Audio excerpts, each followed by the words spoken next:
YouTube and Twitch is weird.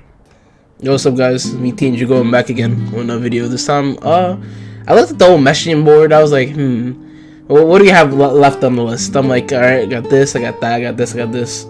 And I just decided to say, fuck it. Let's say why not and talk about, I guess, this subject pretty early. I would probably say is like, just talk about the topic of YouTube and Twitch in itself. So, what I mean by like, at the beginning of YouTube and Twitch is weird. You know, I'll start off with YouTube first, and then I'll move on to Twitch, right? And some of the ideas will probably intertwine or connect, whatever the case is.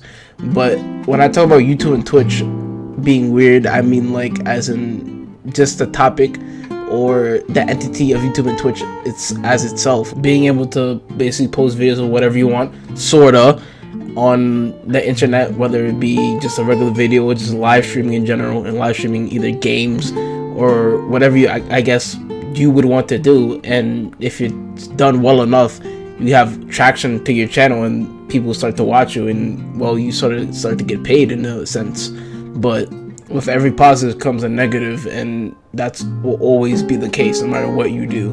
And that's sort of the case, I guess, with Twitch and YouTube as well, where you have issues of, you know, people getting demonetized or people being restricted on channels, whether they've done something or haven't done anything. And you would also have, I guess in Twitch's case, maybe you could have falsely bans or falsely what is the case called? What is it called? It's in my head. What is it called? It's there. Come on. It's there. Come on. Shadow ban. That's what it's called. Being shadow fucking banned on a website, which basically can sort of lead to, I guess, a downfall of someone in any sense of the word. Because again, you can't be like really seen by almost anybody, and it's basically whoever's like there with you is there with you, and then if they leave, then that's less people that are there with you, and it just becomes a whole, I guess, problematic type of thing. But again, you're on someone else's platform, and you really don't really have much of a choice. Am I right? Which is also what I might add is this sort of, you sort of really see that like on other social media platforms, but like it's still definitely on Twitch, YouTube, but like you usually see that like on some Instagram or Twitter type of thing, you know what I mean? But it's here too, don't worry about it. Then on Twitch you have basically like, you know, you just have, I guess, your titties out or the cases, and probably get like a free $1 million, ain't gonna lie.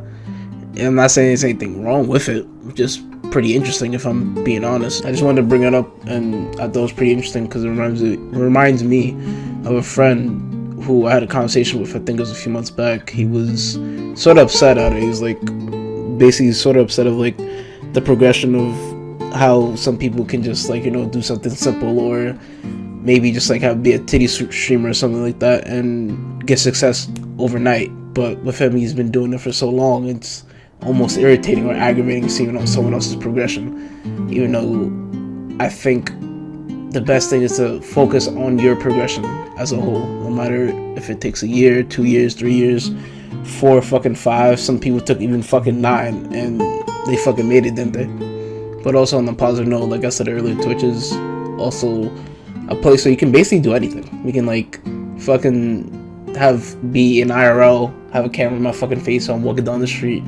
I can stream the classic, obviously, video games and shit like that, or you see me building a fucking bench or a fucking chair or some shit like that, and people, I guess, will watch it and have fun with it, and just be happy that they're there and entertained at the end of the day.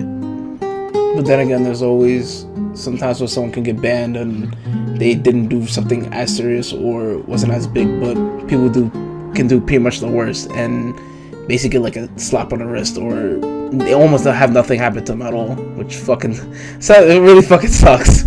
Then on YouTube's end, you can also have false copyright strikes from someone that's fucking in Switzerland that has nothing to do with anything of the content and can basically get away with what they're doing and have no repercussion happen to them. But on your end, could I have your channel just be fucking annihilated to the fucking moon? But why go on? Why continue? I've seen a lot in my journey up the ranks. An endless cycle of violence, now broadcast as a spectator sport. Why, Travis? Why do so many assassins join if we are all going to end up killing each other in the end? Does it really matter why? To me, it does. It matters more than anything. We've all become trapped, don't you see? Addicted to the violence, to a life in the shadows. Once we join the ranks, we can never get out. Don't be stupid. If you get tired of the battles, just fucking quit. Now from that clip you can interpret whatever you want from that, but I also want to say a few things. You can say it's a lot of things that keep us going, whether it be the validation, whether it be us chasing a dream of trying to be a YouTuber, trying to make this a job. You can also say that it could be that there's nothing left, or it's just what you want to do. There's not really much else that you would want to do. Or maybe even it's just the freedom of doing it and doing what you want. Or maybe even being the odds and make an accomplishment so big you might even reach fulfillment. And on that note, I'll be closing off. I'll see you guys in the next one. Thank you guys for watching. Peace, guys.